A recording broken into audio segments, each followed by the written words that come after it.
Hello everyone, welcome back to my YouTube channel. तो आज कुछ खास नहीं मेरे पास बताने के लिए, लेकिन एक चीज़ है, एक इंसिडेंट है जो हुआ कल हमारे साथ। तो बेसिकली क्या था कि कल हम बहुत लेट शायद मूवी देखकर हम घर जा रहे थे और टाइम हो रहा था 11:30 रात के 11:30 बजे। दिल्ली में सेफ़ टाइम नहीं माना जाता है। तो हम एक ई रिक्शा में बैठे और शेयरिंग रिक्शा था। हमारे साथ एक लड़का और बैठा हुआ था। हम मैं थी और मेरा फ्रेंड था साथ में, और एक लड़का साथ में बैठा हुआ था। और तभी एक लड़की आई, तो वो बात करती रिक्शे वाले से, और वो बाद में बैठ गई हमारे साथ। तो मैंने उससे पूछा, जब वो बैठी मुझे लगा शायद उसके साथ कोई होगा, लेकिन जब वो बैठी 11:30 बजे रात को हमारे साथ में, तो मैंने बोला तुम अकेली हो? और छोटी लड़की लग रही थी काफ़ी। तो उसने बोला हाँ मैं अकेली हूँ। तो फिर थोड़ा अजीब लगा कि इस टाइम ये लड़की कहाँ से आई थी। मैंने उससे पूछा कहाँ से आई हो? मेट्रो से आई थी। तो उसने बोला जयपुर। अब जब उसने जयपुर बोला, अब दो चीज़ हो गई, एक तो अकेली थी, सेकंड थिंग उसने जो बोली जयपुर, वो जयपुर से आई है। अब उसके हाथ में भी कोई सामान नहीं था, कोई कपड़ा नहीं था, ना ही कोई बैग था, ना ही कोई पर्स था, ना ही कुछ नहीं था उसके हाथ में। फिर जब मैंने पूछा कि आप ऐसे कैसे आ गई हो, तो उसने बोला कि मैं यहाँ पे अपनी फ्रेंड के घर आई हूँ। अब ये भी नहीं पता, हम ऐसे किसी के ऊपर ये भी नहीं कर सकते ना कि हमें सब कुछ बता देगा, सारी बात बता देगा। तो मैंने बोला कैसे आए हो? तो फिर उसने बोला कि मेरी ना मम्मी पापा नहीं है, उनके डेथ हो गई पहले काफ़ी, और अभी वो अपनी किसी फ्रेंड के घर आई है दिल्ली। तो दिल्ली क्योंकि सेफ़ एरिया नहीं है किसी के लिए भी, मुझे लगता है कोई बाहर से आ जाए कोई, और लड़कियों के लिए तो बिल्कुल भी नहीं है। तो उसके बाद क्या हुआ कि मुझे थोड़ा सही सा नहीं लगा कि जब उसने मुझे ये सब सारी चीज़ें बताई कि वो अपनी ताई का घर छोड़कर अपनी ताई के साथ रहती थी, लेकिन उनके साथ कलेश बहुत बढ़ रहे थे, और एक लिमिट होती है हर चीज़ बर्दाश्त करने की। जब नहीं हुआ तो मैं आ गई। अब उसके पास मुझे ये भी नहीं पता, कोई पर्स भी मैंने नहीं देखा उसके हाथ में कि उसके पास पैसे भी हैं कि नहीं है। फिर मैंने उससे उसकी एज पूछी कि आप कितने साल की हो? तो उसने बोला मैं 18 साल की हूँ, अभी 12th क्लियर की है। और मैंने बोला अब आप ये सोचो, आप अपनी सगी ताई का घर छोड़कर आ गए हो किसी और के भरोसे। तो क्या जब आपकी सगी ताई आपको नहीं रख पाई है, तो क्या वो जो दूसरी है फ्रेंड वो रख लेगी? तो उसने बोला नहीं, मैं ना जॉब करूँगी, मैं ये करूँगी, मैं वो करूँगी। बहुत छोटी थी, 18 साल की, उसको इतनी समझ नहीं है कि लाइफ में और क्या क्या हो सकता है, और क्या कुछ हो सकता है, बहुत कुछ हो सकता है। तो मुझे लगता है उसे इतनी लाइफ का एक्सपीरियंस भी नहीं है, उतनी समझ भी नहीं है, और मुझे नहीं पता उन लोगों ने भी कैसे जाने दिया क्या। और उसके बाद फ़ोन भी नहीं है प्लस। तो फिर भी मुझे थोड़ा डर सा लगा। मैंने ना हमसे काफ़ी आगे जाना था और हमें काफ़ी पीछे उतरना था।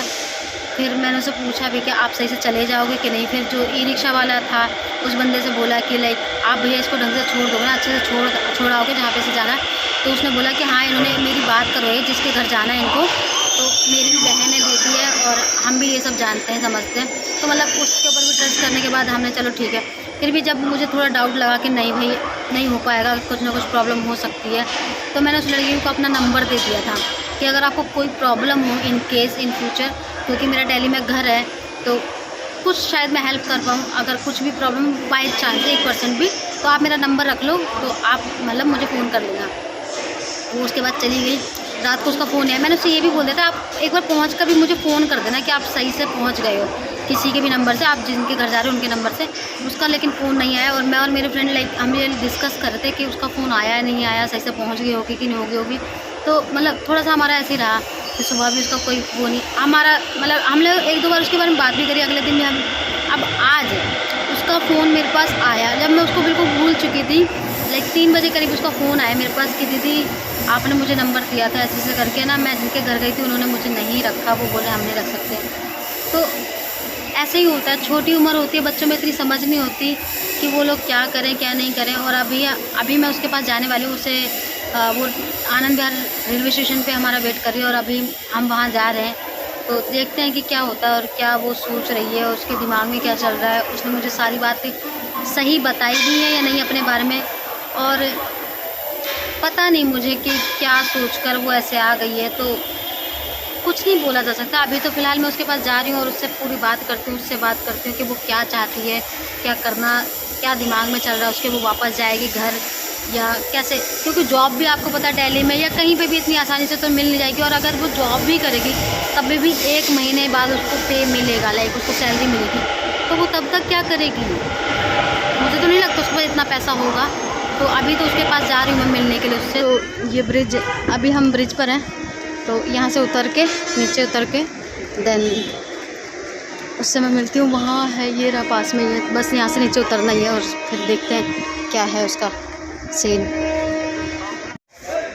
उसके पास वैसे तो कोई फ़ोन नहीं है, बट वो पिछले 1.5 घंटे से मुझे सेम एक ही नंबर से कॉल कर रही है। तो मुझे ये नहीं समझ में आ रहा कि वो किसके फ़ोन से कॉल कर रही है। लाइक उसने सुबह से तो मुझे पहले 2-3 अलग अलग नंबर से कॉल किया, बट वो अभी पिछले 1.5 घंटे से मुझे किसी एक ही नंबर से फ़ोन कर रही है। और उसने मुझे ये भी बोला था कि अगर आपको मुझसे बात करें तो आप मुझे इस नंबर में फ़ोन कर लेना।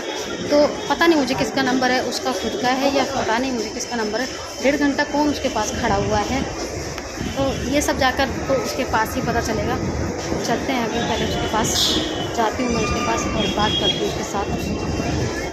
तो जिसकी मैं बात करी थी वो है ये मनस्वी, 18 साल की और छोटी सी लग भी रही होगी देखने में। ये खुद से अपने आप से बता रही। अच्छा ये बताओ कि अगर हम तुम्हें अपने साथ ले जाएं तो कोई इशू, हमें तो बाद में प्रॉब्लम नहीं होगी कल को हमारे ऊपर कोई गलत वो कर दे कि हम लेके गए और हमने तुम्हें कुछ गलत वो कर दिया, तो तुम्हारे जो रिलेटिव हैं जिनके पास से तुम आई हो ऐसे ऐसे करके? मैं अपनी इच्छा से अपनी इच्छा से जाओगी। और कोई क्या दिक्कत थी, क्या वो थी, क्यों आई हो? एक्चुअली घर का इशू ये है कि घर वाले अब रखना नहीं चाहते और मैं भी नहीं रहना चाहती फर्स्ट ऑफ ऑल। तो उनकी और मेरी बन नहीं रही थी, तो इसलिए मैं घर चुका है। एंड मैं जॉब करने के लिए आई हूँ और दीदी मुझे मिली and she is helping me. Helping बस जो बन पा रहा है वो हम करें, लेकिन बस ये है कि ऐसा ना हो कि हम भाई, कई बार क्या होता है लोग ना हेल्प करना चाहते हैं लेकिन नहीं करते हैं। क्यों नहीं करते? क्योंकि लोग ना बहुत बाद में हम हेल्प करने वाला ही फंस जाता है, तो वो हम नहीं चाहते कि हमारे साथ वो चीज़ हो। इसलिए भाई अपनी तरफ से हर चीज़ में रखनी चाहिए।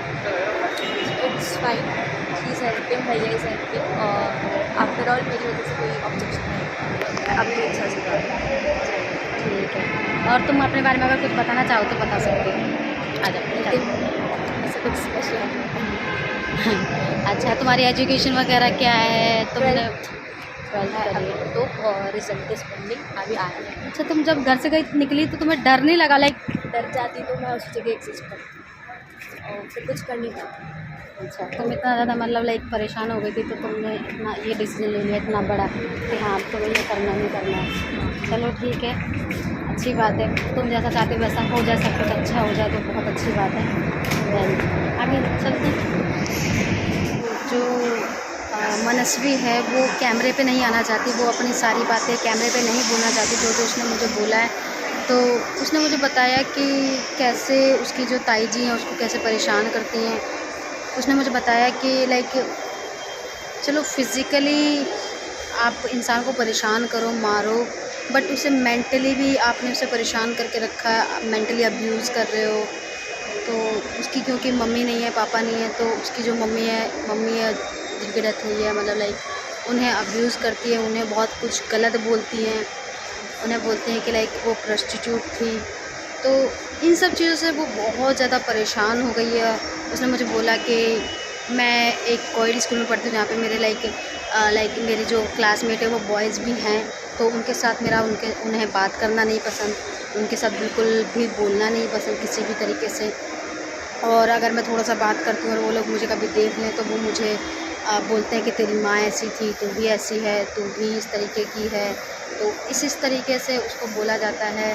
फिर उसने सोचा कि चलो अब उसको बहुत बार उन लोगों ने बोला कि तू चली जा, यहाँ से निकल जा, तूने हमारा घर ख़राब कर रखा है, ऐसे ऐसे करके। तो वही उसने बोला मैं पहले 2 बार जा चुकी हूँ घर से और अब ये तीसरी बार है, 3rd टाइम। और उन्होंने मुझे इस बार अल्टीमेटम दिया था कि लाइक अब तो तेरी 12th भी क्लियर हो गई है, अब तो तू चली ही जा यहाँ से, नहीं तो हम लाइक उससे मारना वारना तो चलता ही रहता था।